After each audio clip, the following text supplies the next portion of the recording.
रंजीत गांव के जमींदार का बेटा था। वो हर लड़की पर गलत नजर रखता था। अब उसकी नजर मुझ पर थी, जबकि मैं हर वक्त खुद को दुपट्टे में ढक कर रखती थी। एक दिन जब मैं कॉलेज से वापस आ रही थी, उसने मुझे जबरदस्ती गाड़ी में डालकर अपने ठिकाने पर ले जाने की कोशिश की। जैसे ही वो मेरे करीब आने लगा, मैंने उसे भगवान का वास्ता देकर रोकने की कोशिश की, लेकिन वो हंसते हुए मेरी तरफ बढ़ा। नीलम, मेरी बात सुनो, रुको, पल्लवी ने धीरे से मेरे कान में कहा और मेरा बाजू जोर से दबाकर मुझे सड़क पर रोक लिया।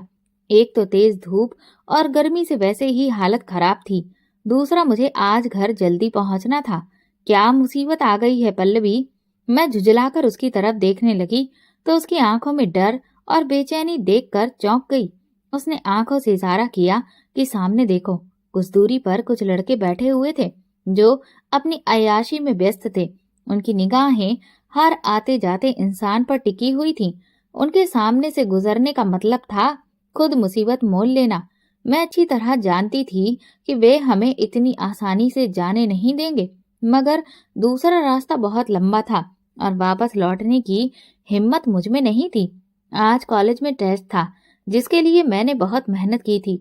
मैं वक्त से पहले कॉलेज पहुंचकर एक बार रिवीजन करना चाहती थी। हमें दूसरे रास्ते से जाना चाहिए, पल्लवी ने मेरे कान में फिर कहा। अरे कुछ नहीं होगा, चल मेरे साथ। मैंने उसका हाथ पकड़ा और घसीटते हुए आगे बढ़ने लगी। हम तेज तेज कदम बढ़ाते हुए उन लड़कों के सामने से गुजरे। उन्होंने हम पर फफ्तियां कसनी शुरू कर दी। अरे अपना नाम तो बता दीजिए। एक आवारा सा लड़का हमारे सामने आ गया। हमें रुकना पड़ा। सामने से हटो, मैंने मजबूत लहजे में कहा। वो ठिठक कर हंसने लगा। मैं बताता हूँ इनका नाम। दूसरा लड़का लपक कर उसकी मदद करने के लिए आ गया। एक का नाम नीलम है और दूसरी का नाम पल्लवी। वो बड़े ही गुरूर भरे लहजे में बोला। उसकी नजरें हमारे चेहरों पर जमी हुई थीं। लड़कों का पूरा टोला ठहाके मारकर हंसने लगा। पल्लवी का तो वैसे ही डर के मारे बुरा हाल था, जबकि मेरा गुस्से से छोड़ो भी यार, क्यों तंग कर रहे हो। तभी सफेद कुर्ते पैजामे में एक लंबा लड़का आगे आया। उसने अपने दोस्तों के कंधे पर हाथ रखा, फिर ध्यान से मेरा चेहरा देखा और लड़कों को एक तरफ हटने का इशारा किया। आप जाइए, उसने नरमी से कहा। मैंने झट से पल्लवी का हाथ पकड़ा और जल्दी से आगे बढ़ गई। मेरा नाम नीलम है। गांव में हमारी कुछ जमीन थी जिस पर मेरे पिता खेती बाड़ी करते थे। मैं अपने माँ बाप की इकलौती बेटी थी। मेरी माँ गांव की एक सीधी सादी औरत थी जो पिता के साथ खेतों में काम में हाथ बटाती थी। घर के काम निपटाने के बाद वो सारा दिन खेतों में ही रहती थी, तो मैं भी उनके साथ चली जाती थी। मगर बड़ी होने के बाद मुझे समझ आने लगा कि खेती बाड़ी का काम मुझसे नहीं होगा। मैंने माँ से साफ कह दिया कि मैं अब खेतों में काम नहीं करूंगी, बल्कि स्कूल में एडमिशन लूंगी। माँ मेरी बात सुनकर हैरान रह गई। तू पढ़ लिख कर क्या करेगी, जब करना तो यही काम है। मैं ये काम नहीं कर सकती। मुझे गर्मी में खेतों में झुलसना बिल्कुल पसंद नहीं था। मैं स्कूल ड्रेस पहनकर क्लास जाना चाहती थी। गांव की कुछ लड़कियां स्कूल जाती थीं, इसलिए मैंने भी जिद पकड़ ली। आखिरकार माँ को मेरी बात माननी पड़ी और उन्होंने मेरा स्कूल में एडमिशन करा दिया। जब मैं 7 साल की थी तो पहली बार स्कूल गई।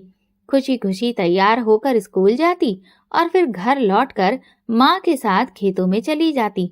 अभी मैंने 10वीं की परीक्षा पास की ही थी कि हमारी जिंदगी का रुख बदल गया। हमारे पिता की जो थोड़ी बहुत जमीन थी, वो गांव के जमींदार की जमीन के पास में थी। जमींदार अपनी जमीन पर बाग तैयार करवा रहा था और वो चाहता था कि आसपास की सारी जमीन भी वो खरीद ले। उसने मेरे पिता को जमीन बेचने की पेशकश की, लेकिन ये हमारी रोजी रोटी का आखिरी सहारा था। मेरे पिता यहाँ पर मौसमी सब्जियां उगाकर शहर में बेचते थे, जिससे हमारा गुजारा चलता था। पिता को अपनी जमीन से बेहद लगाव था। उन्होंने इसे अपने बच्चों की तरह पाला था, इसलिए वे इसे बेचना नहीं चाहते थे। मगर जमींदार को मना करना भी आसान नहीं था। अब पिता बड़ी मुश्किल में फंस गए थे। कई दिनों तक उन्होंने टाल मटोल की, लेकिन आखिरकार हिम्मत करके जमींदार को मना कर दिया। मेरा दिल जमीन बेचने को नहीं मानता। पिता ने कहा, मैंने सारी जिंदगी इस जमीन पर मेहनत की है और आगे भी यही करना चाहता हूँ। जमींदार ये बात सुनते ही आग बबूला हो गया। वो भला एक मामूली आदमी की ना कैसे बर्दाश्त करता था।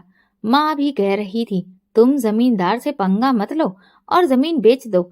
जमींदार की तरफ से मिलने वाले पैसों से तुम कोई और कारोबार शुरू कर सकते हो। लेकिन पिताजी को अपनी जमीन किसी भी हालत में बेचनी नहीं थी। लेकिन मेरे पिता को ना तो कारोबार का कोई अनुभव था और ना ही जमींदार पिता की जमीन की अच्छी कीमत देने को तैयार था।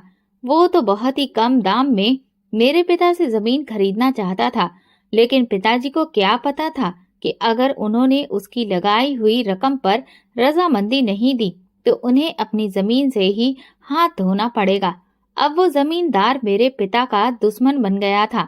उसने ठान लिया था कि वो ये जमीन हासिल करके रहेगा।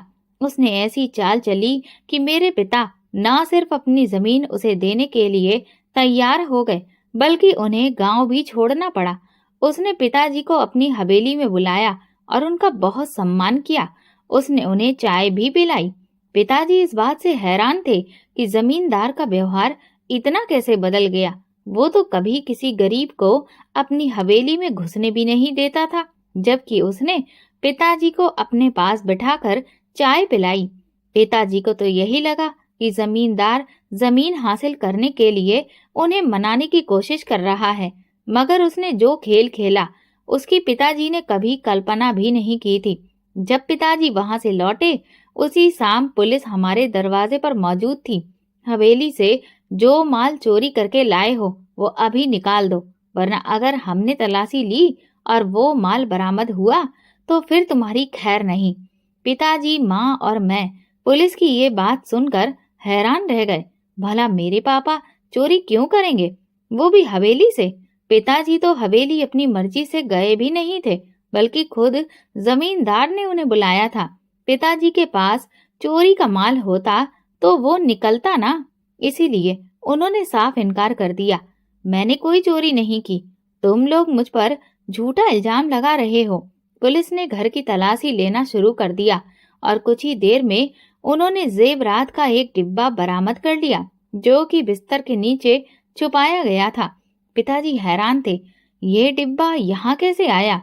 दरअसल पुलिस वाले डिब्बा खुद अपने साथ लाए थे और उन्होंने बिस्तर के नीचे से उसे निकालने का झूठ बोलकर पिताजी पर इल्जाम लगा दिया। आसपास के सभी लोग हमारे घर के बाहर इकट्ठा हो गए।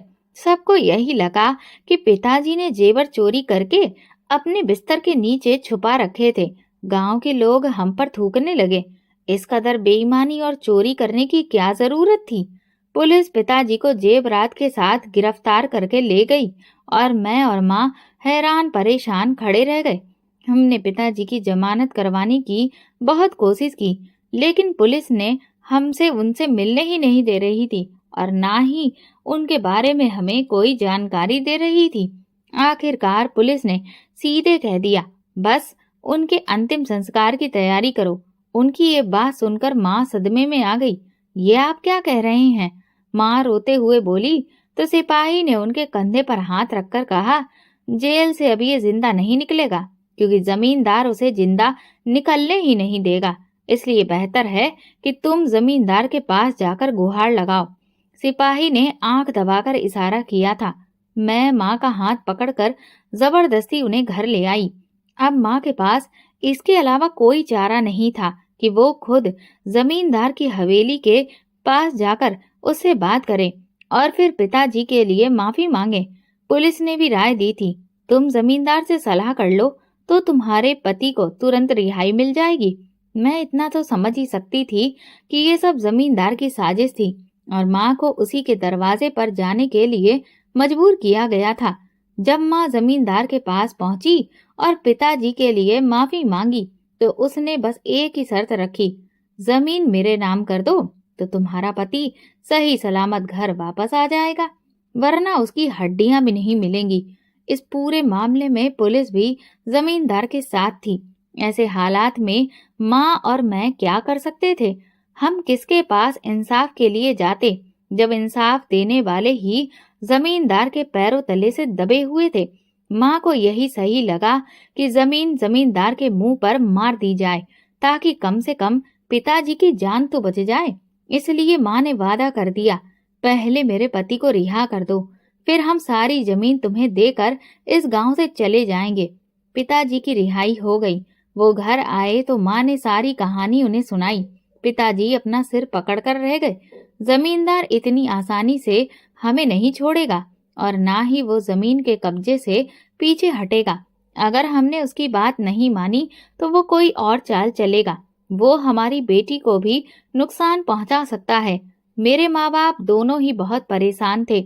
आखिरकार मेरे पिता ने हार मान ली और जमीन जमींदार को बेचने के लिए तैयार हो गए।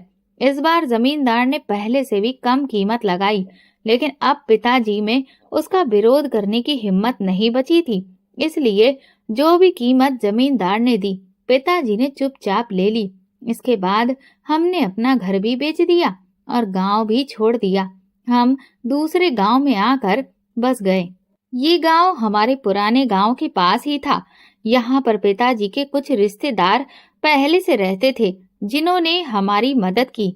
पिताजी ने इस गांव में एक छोटी सी जमीन और उसके पास एक छोटा सा घर ले लिया। फिर उन्होंने उसी जमीन पर खेती बाड़ी शुरू कर दी। अब मेरे लिए मुमकिन नहीं था कि मैं 12वीं के लिए स्कूल में एडमिशन ले सकूं, क्योंकि इस गांव में 12वीं तक का कोई स्कूल ही नहीं था। ये गांव हमारे पुराने गांव से भी छोटा था, इसलिए मैंने माध्यमिक विद्यालय में ही एडमिशन ले लिया। मुझे पढ़ने का बहुत शौक था और मैं सही शिक्षा हासिल करना चाहती थी। इस स्कूल में मेरे जैसे गांव के और भी लड़कियां आती थीं। जल्दी ही मेरी उनसे दोस्ती हो गई। पल्लवी हमारे मोहल्ले की ही थी। मेरी सबसे ज्यादा दोस्ती पल्लवी से ही हो गई। वो बहुत डरपोक और दब्बू किस्म की लड़की थी। उसने तो अभी तक स्कूल की शक्ल भी नहीं देखी थी। उसे यहाँ पर आए हुए कुछ ही महीने हुए थे। उसके माँ बाप ज्यादातर उन्हीं लोगों जैसे थे जो अपनी लड़कियों की पढ़ाई के सख्त खिलाफ थे।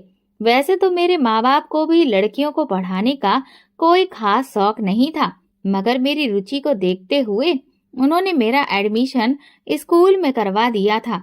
क्योंकि मैं पहले से ही एक स्कूल से पढ़कर आ रही थी, इसलिए वहां मौजूद बाकी लड़कियों से ज्यादा समझदार थी। बाकी की तमाम लड़कियां छोटी छोटी ऐसी बातों पर यकीन रखती थीं जिनका कोई वजूद नहीं था, जबकि मैं सोच समझकर और अकल से बात सुनकर ही कोई फैसला लेती थी।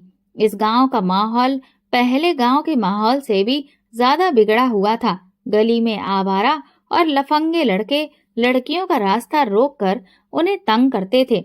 गांव की लड़कियां घरों से बाहर नहीं निकलती थीं, बस स्कूल जाती और स्कूल से वापस आकर अपने घरों में दुबक जाती। हमारे पिछले गांव में तो मैं अपने माँ बाप के साथ खेती बाड़ी भी करवाया करती थी, लेकिन यहाँ बाहर निकलना अजीब सा लगता था, क्योंकि यहाँ का माहौल वहाँ के माहौल से और भी ज्यादा खराब था।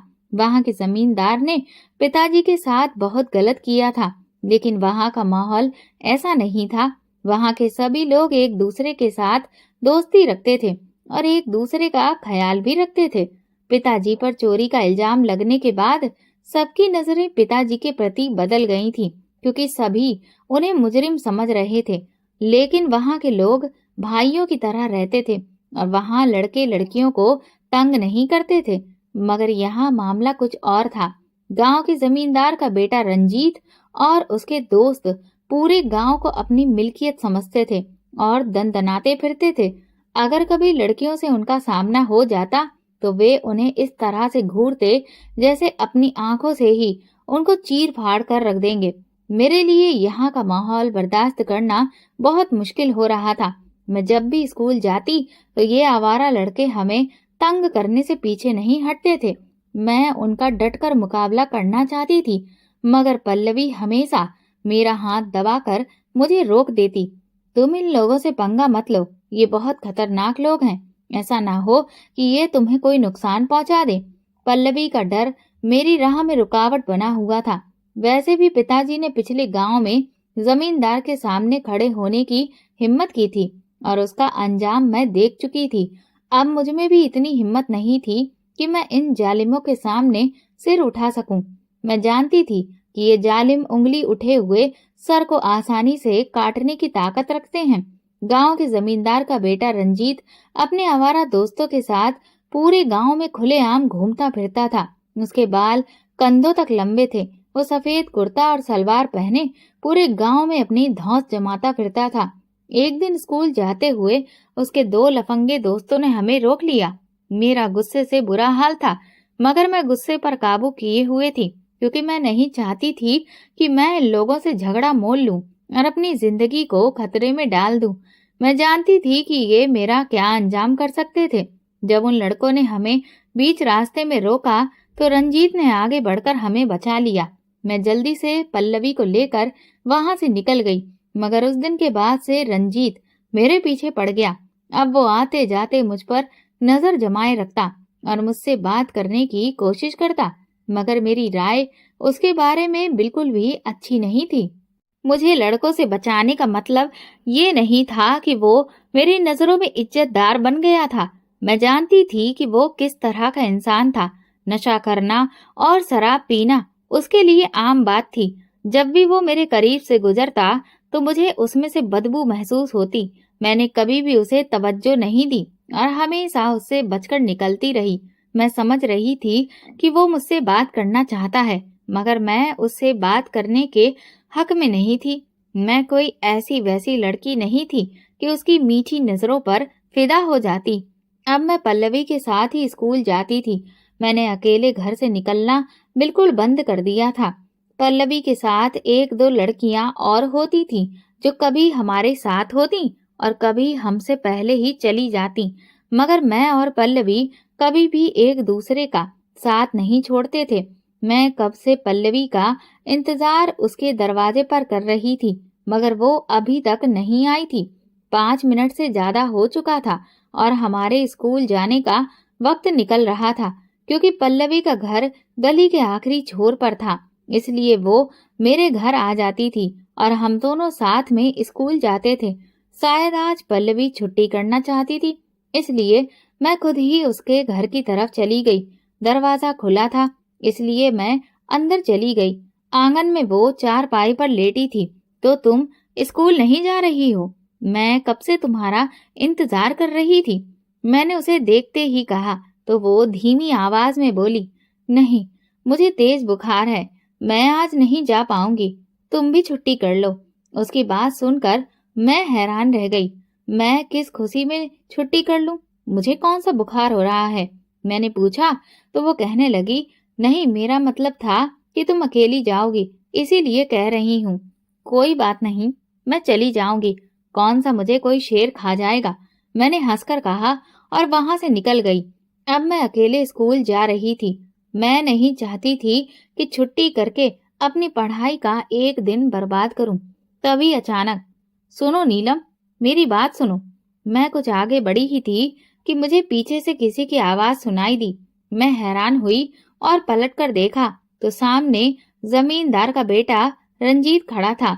मुझे तुमसे जरूरी बात करनी है, वो मेरे पास आकर बोला। मैं चौंक गई। ऐसी क्या बात करनी है जो तुमने मुझे इस तरह बीच रास्ते में रोक लिया? मैंने तेज आवाज में कहा। शायद तुम अच्छे से जानती हो कि मुझे तुमसे क्या बात करनी है।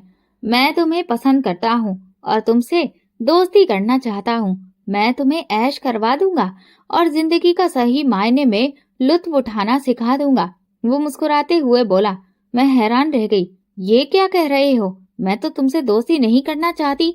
मैंने उसे साफ मना कर दिया तो वो चौंक गया। मगर क्यों? गांव की सभी लड़कियां मुझसे दोस्ती करने की ख्वाहिश रखती हैं। वो हैरान होकर बोला। मैं गांव की बाकी लड़कियों के जैसी नहीं हूँ। मैंने सख्त लहजे को मजबूत बनाते हुए कहा। मुझे तुमसे दोस्ती नहीं करनी और ना ही मुझे इसकी जरूरत है। अपनी दोस्ती अपने पास रखो और दोबारा मेरे पीछे आने की कोशिश मत करना। मैंने उसकी अच्छी खासी बेइज्जती कर दी थी। हालांकि मैं इससे भी ज्यादा सुनाना चाहती थी, मगर मैंने खुद पर काबू रखा और आगे बढ़ गई। उसने सोचा भी कैसे कि मैं उससे दोस्ती करूंगी। उसने मुझे कोई आम लड़की समझ रखा था, जबकि मैं एक अच्छे चरित्र की लड़की थी। अगर वो जमींदार का बेटा था तो अपने घर का था। इसका मतलब ये तो नहीं कि सारी लड़कियां उसके कदमों में बिछ जाएं। मैं तेज तेज कदमों से आगे बढ़ गई, जबकि वो पीछे खड़ा रह गया। अब वो अपनी औकात पर उतर आया था। उसने मुझे रास्ते में तंग करना शुरू कर दिया। वो अपने दोस्तों और आवारा लड़कों को मेरे पीछे लगा देता था, जो मुझे तंग करने का मौका ढूंढते रहते। मैं उसके इस रवैये पर हैरान थी। अगर वो मुझे पसंद करता था तो उसे ऐसा नहीं करना चाहिए था, बल्कि अगर उसे जरा भी इज्जत का ख्याल होता तो वो खुद ही पीछे हट जाता। मगर अब वो अपनी असलियत पर उतर आया था। अब मैं कभी भी अकेले नहीं निकलती थी और हमेशा पल्लवी को अपने साथ रखती थी। पल्लवी तो वैसे ही डर के मारे परेशान थी। मैंने उसे सारी बात बताई तो वो हैरान होकर मुझे डांटने लगी।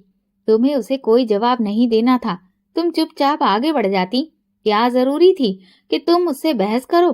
क्या तुम उससे कह देती कि हाँ ठीक है, कम से कम इस तरह वो तुम्हारा दुश्मन तो नहीं बनता।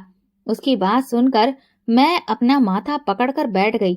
अगर मैं उसे कोई जवाब ना देती तो उसकी हिम्मत और बढ़ जाती, और अगर हाँ कह देती तो वो मुझे फिर और भी ज्यादा तंग करता।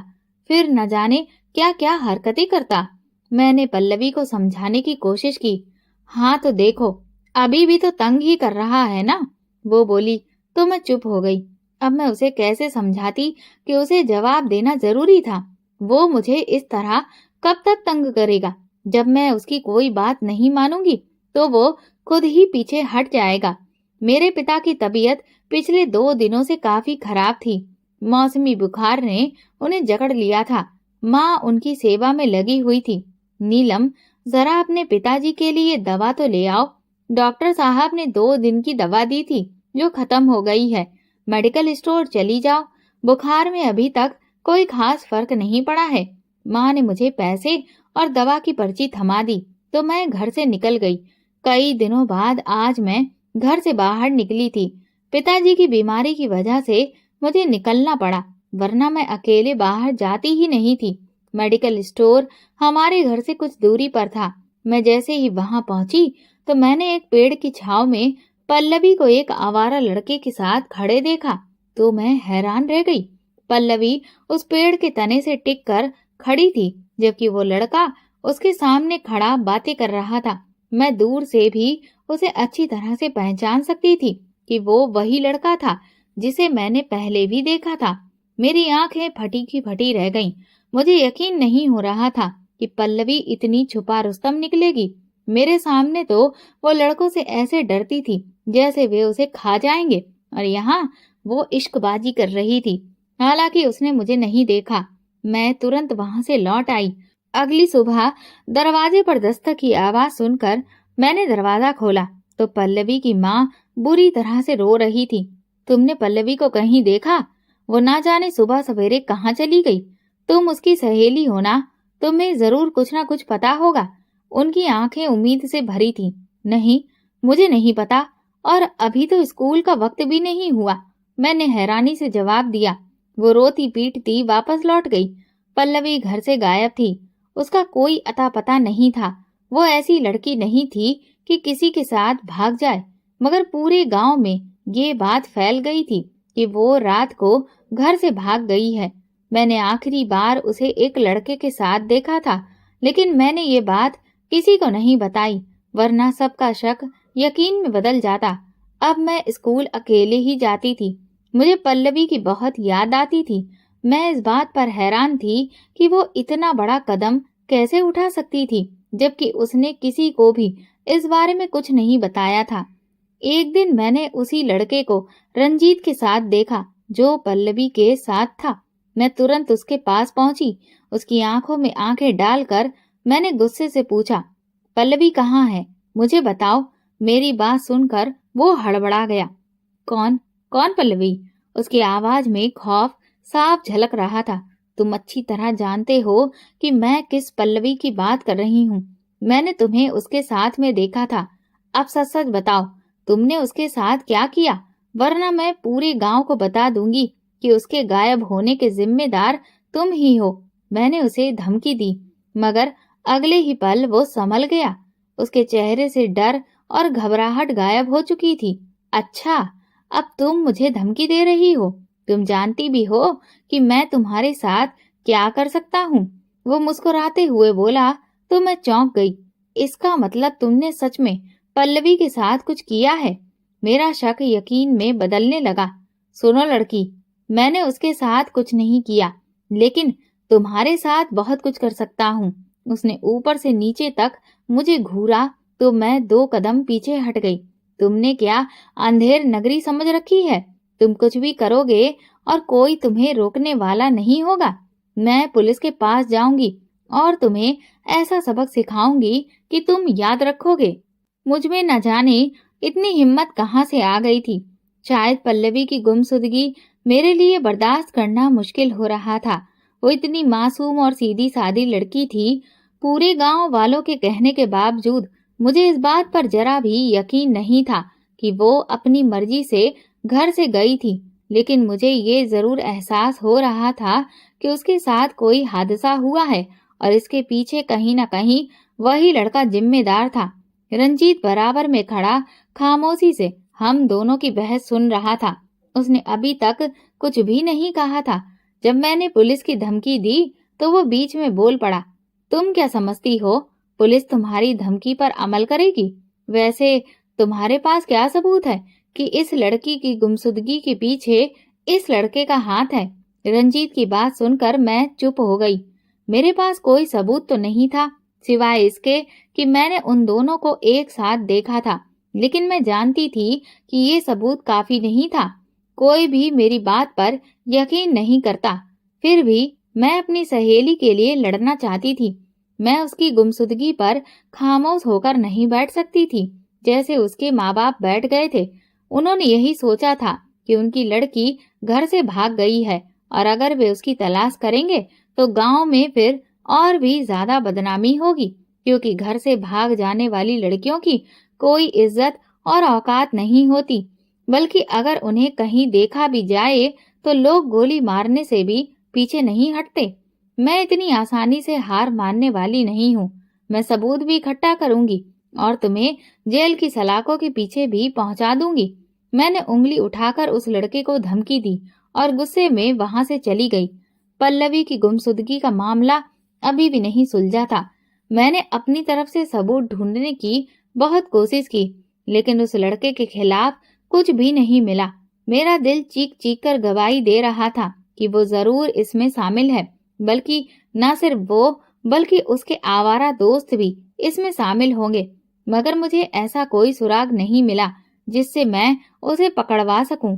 रंजीत की हरकतें दिन ब दिन बढ़ती जा रही थी। वो मुझे स्कूल से अकेले आते जाते देखकर तंग करने से बाज नहीं आता था। वो बहुत बदतमीज था, जिसे किसी चीज का कोई भी डर नहीं था। मैं अच्छी तरह से जानती थी कि गांव की पुलिस जमींदार के साथ मिली होती है। जब पिताजी के साथ गलत हुआ था और हमें गांव से मुंह छुपाकर निकलना पड़ा था, तब भी हमें कोई इंसाफ नहीं मिला था। पल्लवी का परिवार भी गरीब था और गरीबों को इंसाफ कहाँ मिलता है। मैं रंजीत को नजरअंदाज कर देती थी। मैंने पिताजी को अभी तक नहीं बताया था कि वो मुझे रास्ते में तंग करता है, क्योंकि वे बेकार में परेशान हो जाते। शायद वे मेरा घर से निकलना ही बंद करवा देते। मैं अपनी स्कूल की पढ़ाई जारी रखना चाहती थी। पिताजी को जब से बुखार आया था, उन्हें बहुत कमजोरी हो गई थी। अब वे घर में ही आराम करते थे और खेती बाड़ी का काम माँ संभाल रही थी। ऐसे में मैं उन्हें और परेशान नहीं करना चाहती थी। मैं जानती थी कि रंजीत जैसे इंसान से खुद निपटना होगा। मेरी कोशिश थी कि वो अपनी हद में रहे और मुझसे दूर रहे। हालांकि जब मैं स्कूल जाती तो खुद को अच्छे से दुपट्टे से ढककर निकलती थी। एक दिन जब मैं घर से निकली तो रंजीत रास्ते में आ गया। आज रास्ता सुनसान था, आसपास कोई नहीं था। रंजीत ने इसी मौके का फायदा उठाया। वो मुझे तंग करने लगा, लेकिन मैं हमेशा की तरह उसे नजरअंदाज करके आगे बढ़ने लगी। पर आज वो न जाने किस मूड में था। अब बहुत हो गया, तुम्हारा नखरा अब और बर्दाश्त नहीं करूंगा, चलो मेरे साथ। उसने मेरा हाथ पकड़ लिया और जबरदस्ती गाड़ी की तरफ घसीटने लगा। मुझे उससे ऐसी उम्मीद नहीं थी। मैंने जोर जोर से शोर मचाना शुरू कर दिया, लेकिन उसने दूसरे हाथ से मेरा मुंह बंद कर दिया। फिर उसने मुझे जबरदस्ती गाड़ी में धकेल दिया। उसके दोस्त ने फौरन गाड़ी चला दी, जबकि मैं चीख पुकार करती रही। रंजीत मेरे बराबर में ही बैठा था। उसने अपनी जेब से न जाने क्या निकाला और मेरी नाक पर लगा दिया। मैं तुरंत बेहोश हो गई। जब होश आया तो मैंने खुद को एक बंद कमरे में पाया।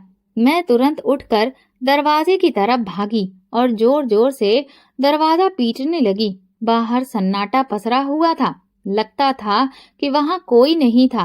तभी दरवाजा खोलने की आवाज आई। मैं घबराकर पीछे दीवार से जा लगी। रंजीत कमरे में दाखिल हुआ और बोला, अरे तुम्हें होश आ गया? मैंने तुम्हें पहले ही कहा था कि मुझसे दोस्ती कर लो। अगर तुम दोस्ती कर लेती तो मुझे मजबूर होकर ये सब नहीं करना पड़ता। वो धीरे धीरे मेरी तरफ बढ़ रहा था। मुझे समझ में नहीं आ रहा था कि मैं क्या करूं। मैंने उसे भगवान का वास्ता दिया, कृपया मुझे छोड़ दो। मैं कोई बुरी लड़की नहीं हूँ। तुम मेरे साथ ऐसा सुलूक मत करो। मेरी बात सुनकर वो ठहाका लगाकर हंस पड़ा। अच्छा, तो अब अकड़ कहाँ गई तुम्हारी? अब रोने से क्या फायदा? उसकी बात सुनकर मैं रोने के सिवा कुछ भी नहीं कर सकती थी। प्लीज मुझे छोड़ दो। मैं उसके आगे हाथ जोड़कर गिड़गिड़ाई। ऐसा मुमकिन नहीं है। वो हंसते हुए बोला, मैं तुम्हें इतनी दूर छोड़ने के लिए तो नहीं लाया कि तुम वापस जाते ही सबको बता दो कि मैं तुम्हें अगवा करके यहाँ तक लाया था। नहीं, मैं किसी को नहीं बताऊंगी, मैंने कांपते हुए कहा। कैसे नहीं बताओगी? तुम तो पल्लवी के बारे में भी बताने चली थी, तो अपने बारे में कैसे चुप रहोगी? वो आगे बढ़ा। तुम्हें बहुत हिम्मत है ना? आज मैं तुम्हारी हिम्मत खत्म करने आया हूँ। वो मेरी तरफ बढ़ रहा था। डर के मारे मैंने अपनी आंखें बंद कर ली। इस पल मैंने अपने भगवान को याद किया। अब सिर्फ वही मेरी मदद कर सकते थे। वही मुझे इस घिनौने इंसान से बचा सकते थे। जैसे ही वो मेरे करीब आया, अचानक दरवाजे पर खटखटाने की आवाज आई। मैं घबराकर पीछे हुई। रंजीत भी मेरे सिर के पास खड़ा था। वो भी चौंक कर दरवाजे की ओर देखने लगा। दरवाजे के बीचों बीच पल्लवी खड़ी थी। उसे देखकर मैं हैरान रह गई। वो पहले से ज्यादा कमजोर दिख रही थी। उसके कपड़े अस्त व्यस्त थे और चेहरा थका हुआ था, मगर उसके हाथ में एक तेज धार वाला चाकू था। वो तेजी से कमरे में दाखिल हुई और गुस्से में चिल्लाई, मैं तुम्हें जिंदा नहीं छोड़ूंगी रंजीत। अब इस मासूम को भी उठा लाए हो ताकि इसे भी वही तकलीफ दो जो तुमने मुझे दी। जितनी परेशानियां तुमने मुझे दी हैं, उसका एक एक बदला लूंगी। मैं उठकर खड़ी हो गई। रंजीत दूसरी तरफ मुंह किए खड़ा था, इसलिए मैंने उसे पूरी ताकत से एक जोरदार लात मारी। वो इस हमले के लिए तैयार नहीं था और सीधे मुंह के बल जमीन पर गिर गया। इसी बीच पल्लवी ने पूरी ताकत से चाकू उसकी बाजू में घोंप दिया। रंजीत दर्द से चीख उठा। मैंने तुरंत पल्लवी को गले लगा लिया। ये सब क्या है? तुम यहाँ क्या कर रही हो? मैंने घबराकर पूछा। ये गुंडे बदमाश मुझे उठाकर ले आए थे। पल्लवी फूट फूट कर रोने लगी। इतने समय से इन्होंने मुझे अपनी कैद में रखा है। रोज मेरी इज्जत का तमाशा बनाते हैं। अब मैं इन्हें जिंदा नहीं छोड़ूंगी। वो गुस्से में कांप रही थी। उसकी हालत देखकर मुझे बहुत दुख हुआ। मैं उसे गले लगाकर रो पड़ी। हमें यहाँ से भाग जाना चाहिए, मैंने जल्दी से कहा। पल्लवी ने सिर हिला दिया। मैं वापस जाने के काबिल नहीं हूँ। कौन अपनाएगा मुझे? तुम ये सब छोड़ो, चलो मेरे साथ। नहीं, पहले मैं इसका काम तमाम कर दूं। उसने चाकू दोनों हाथों से पकड़कर हवा में उठाया। पल्लवी रुक जाओ, तुम ऐसा कुछ नहीं करोगी। इनको इनके किए की सजा भगवान और कानून देगा। अपने हाथ उनके खून से गंदे मत रंगो।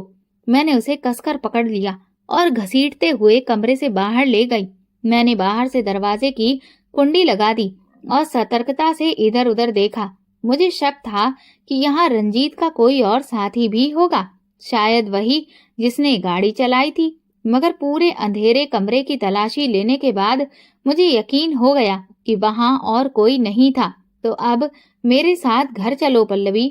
तुम कब तक इन जुल्मों की शिकार बनती रहोगी? मैं किस मुंह से वापस जाऊं? उसने ठंडी सांस ली। मेरे माँ बाप को तो यही लगेगा कि मैं खुद घर से भाग गई थी। मैं सबको यकीन दिलाऊंगी कि तुम्हें अगवा किया गया था। कौन मेरी बात पर यकीन करेगा? उसने हताश होकर कहा। गांव का जमींदार आसानी से साबित कर सकता है कि मैं किसी के साथ भागी थी। वो अपने बेटे पर एक इल्जाम भी नहीं लगने देगा। क्या तुम्हें भी अगवा करने वाला रंजीत ही था? मैंने चौंक कर पूछा। पल्लवी ने सिर हिला दिया। हाँ, यही और इसके आवारा दोस्त। लेकिन उस दिन तुम मनोज के साथ पेड़ के नीचे क्या कर रही थी? मेरे इस सवाल पर पल्लवी चौंक गई। तुम किस दिन की बात कर रही हो? मैंने उसे कुछ समय पहले की वो घटना याद दिलाई जब मैंने उसे मनोज के साथ देखा था। मेरी बात सुनकर उसकी आंखों से आंसू बहने लगे। मनोज भी इन्हीं का साथी है, उसने कांपती आवाज में कहा। उसने मुझे धमकी दी थी कि अगर मैं उससे वहां पर मिलने नहीं आई तो वो तुम्हें और मुझे दोनों को नुकसान पहुंचाएगा। उसने कहा कि उसे मुझसे जरूरी बात करनी थी और तुम्हारे लिए रंजीत का एक संदेश था। मैं डर गई थी और इसीलिए वहां चली गई। मैं नहीं चाहती थी कि वो हमें, खासकर तुम्हें, नुकसान पहुंचाए, लेकिन इन्होंने पहले ही मुझे अगवा करने की योजना बना रखी थी। उसकी बातें सुनकर मैं स्तब्ध रह गई। पल्लवी वहीं जमीन पर बैठकर फूट फूट कर रोने लगी। अब मैं वापस नहीं जा सकती। मेरी जिंदगी खत्म हो गई है। कोई मुझे अपनाने वाला नहीं है। वो जमीन पर पड़ा चाकू फिर से उठाने लगी। बेहतर यही है कि मैं अपनी जान दे दूं। पल्लवी नहीं, मैंने झपट कर उसके हाथ से चाकू छीन कर दूर फेंक दिया। तुम ऐसा कुछ नहीं करोगी। उनके गुनाहों की सजा खुद को मत दो, मेरे साथ चलो। अगर तुम्हारे घर वालों ने भी तुम्हें नहीं अपनाया तो मैं तुम्हें अपने घर में रखूंगी। वहां तुम्हारे लिए जगह की कोई कमी नहीं होगी। बहुत मुश्किल से मैं पल्लवी को समझाकर वहां से बाहर ले आई। हम दोनों डर से कांपते हुए दौड़ पड़ी, क्योंकि हमें शक था कि रंजीत के दोस्त आसपास हो सकते हैं। हम भागते भागते गांव तक पहुंचे। हमारी सांसें बुरी तरह से फूल चुकी थीं। जब मैं पल्लवी को लेकर घर पहुंची तो देखा कि मेरे माँ बाप मेरे लिए परेशान बैठे थे। मुझे आते देखकर मम्मी पापा की जान में जान आ गई। मैंने उन्हें अपने अगवा होने की पूरी कहानी सुनाई, साथ ही पल्लवी के साथ हुई घटना भी बता दी। मेरे पिता अपना सिर पकड़कर बैठ गए। उन्हें उम्मीद नहीं थी कि जमींदार का बेटा इस तरह की घटिया हरकत कर सकता है। वे गुस्से से तिलमिला उठे। मैं पहले ही एक जमींदार का जुल्म सह चुका हूँ, अब किसी और का जुल्म बर्दाश्त नहीं करूंगा। इनकी हिम्मत कैसे हुई हमारी बेटियों को अगवा करने की? क्या हमारी बेटियां कोई गाय भैंस हैं जिन्हें जो चाहे जब चाहे उठा ले जाए? मैं इसे जिंदा नहीं छोड़ूंगा। पिताजी का गुस्सा सातवें आसमान पर था। मैंने तुरंत उन्हें समझाया, पिताजी, ये जोश से नहीं, होश से काम लेने का वक्त है। आपको पता है कि गांव की पुलिस भी जमींदार के साथ मिली होती है। हमें कोई ऐसी तरकीब सोचनी होगी जिससे उन्हें उनके किए की सजा मिले और हम दोबारा किसी भी जुल्म का निशाना ना बने। पिताजी ने सहमति में सिर हिला दिया। तो मेरे साथ पुलिस स्टेशन चलिए, अभी इसी वक्त जाकर शिकायत दर्ज कराते हैं। पिताजी हमें लेकर पुलिस स्टेशन पहुंचे। वहां हमने पुलिस को पूरी घटना बताई। मैंने अफसर से साफ साफ कह दिया, अगर आपने हमारी बात नहीं सुनी या जमींदार के लड़कों का साथ दिया तो हम ये मामला आगे तक ले जाएंगे। ये सिर्फ गांव की बात बनकर नहीं रह जाएगी। मैं शहर जाऊंगी और वहां के बड़े अफसरों तक ये खबर पहुंचाऊंगी। मेरी ये हिम्मत देखकर पुलिस अफसर हैरान रह गए। शायद उन्हें एक लड़की से इतनी बेबाकी की उम्मीद नहीं थी। उन्होंने हमें भरोसा दिलाया, आप चिंता मत करें, हम मामले की पूरी तहकीकात करेंगे और इंसाफ के आधार पर ही कार्रवाई करेंगे। जमींदार के कई दुश्मन भी हैं जो उन पर तरह तरह के इल्जाम लगाते रहते हैं, लेकिन हम इस मामले की तह तक जाएंगे और जो भी दोषी होगा उसे सजा जरूर मिलेगी। पुलिस की ये बात सुनकर हमें थोड़ी राहत मिली। जाहिर था रंजीत दोषी था और उसे उसकी सजा मिलनी ही चाहिए थी। जब हम पल्लवी के घर पहुंचे तो उसकी माँ उसे देखते ही उससे लिपट कर रोने लगी। मुझे नहीं पता था कि मेरी बच्ची को इतनी मुसीबतें झेलनी पड़ेंगी। तूने ऐसा कैसे सोच लिया कि मैं तुझे नहीं अपनाऊंगी? तेरा इसमें क्या कसूर है? कभी वे उसकी हथेलियां चूमती तो कभी उसका माथा। पल्लवी बुरी तरह से फूट फूट कर रो रही थी। ये सब देखकर मेरे माँ बाप की आंखों में भी आंसू आ गए। पल्लवी बेचारी बेकसूर थी, फिर भी उसे इतनी जिल्लत सहनी पड़ी। अच्छा हुआ कि उसके माता पिता ने उसे अपना लिया, वरना वो कहीं की भी नहीं रहती। इतने में मोहल्ले के एक लड़के ने आकर पिताजी को बताया कि जमींदार बलवंत सिंह मिलने आए हैं। ये सुनकर मैं चौंक गई। कुछ ही देर में जमींदार अपने आदमियों के साथ हमारे घर में दाखिल हुआ। पिताजी ने उसे चारपाई पर बैठने का इशारा किया तो वो बैठ गया। उसके साथ उसका बेटा रंजीत भी था, जिसके हाथ पर पट्टी बंधी थी। जमींदार ने सीधे पिताजी से पूछा, मैं ये जानना चाहता हूँ कि जो कुछ हुआ उसमें मेरा बेटा शामिल है या नहीं। पिताजी ने उसे सारी घटना बता दी। जमींदार ने मेरी ओर देखा और पूछा, क्या ये सच है? मैंने रंजीत की ओर इशारा करते हुए जवाब दिया, हाँ, यही लड़का हमें अगवा करके ले गया था। ये पहले से ही हमें परेशान कर रहा था, लेकिन जब मैंने इसे करारा जवाब दिया तो इसने मुझे अगवा कर लिया। ये मुझे नुकसान पहुंचाना चाहता था, लेकिन पल्लवी वहां मौजूद थी और फिर उसने ही मुझे बचा लिया। पल्लवी ने भी अपनी पूरी कहानी सुनाई कि कैसे रंजीत और उसके दोस्तों ने मिलकर उसे अगवा किया और इस हाल तक पहुंचाया। मेरी बेटियों, मुझे माफ कर दो। जमींदार की बात सुनकर हम दोनों चौंक पड़े। मैंने कभी सोचा भी नहीं था कि मेरा बेटा इस हद तक गिर जाएगा। मैं अपने बेटे की इस हरकत पर शर्मिंदा हूँ। मैंने अपनी तरफ से इसकी अच्छी परवरिश करने की पूरी कोशिश की, कभी इसे काली कमाई का एक निवाला भी नहीं खिलाया, लेकिन ना जाने क्यों ये इस हद तक बिगड़ गया कि किसी की इज्जत पर हाथ डाल दिया। मैं तुम दोनों से माफी मांगना चाहता हूँ। उसने अपनी जगह से उठकर पहले पल्लवी के सिर पर हाथ रखा, फिर मेरे सिर पर। तुम ये मत समझना कि ये मेरा बेटा है, इसलिए मैं इसे माफ कर दूंगा। इसकी जो भी सजा बनती होगी वो इसे जरूर मिलेगी और मैं इसकी सजा में कोई रियायत नहीं होने दूंगा। मैं उन लोगों में से नहीं हूँ जो ताकत और पैसे के बूते पर अपनी औलाद की गलतियों पर पर्दा डालते हैं। मैं इसे इसके सही अंजाम तक पहुंचाकर रहूंगा।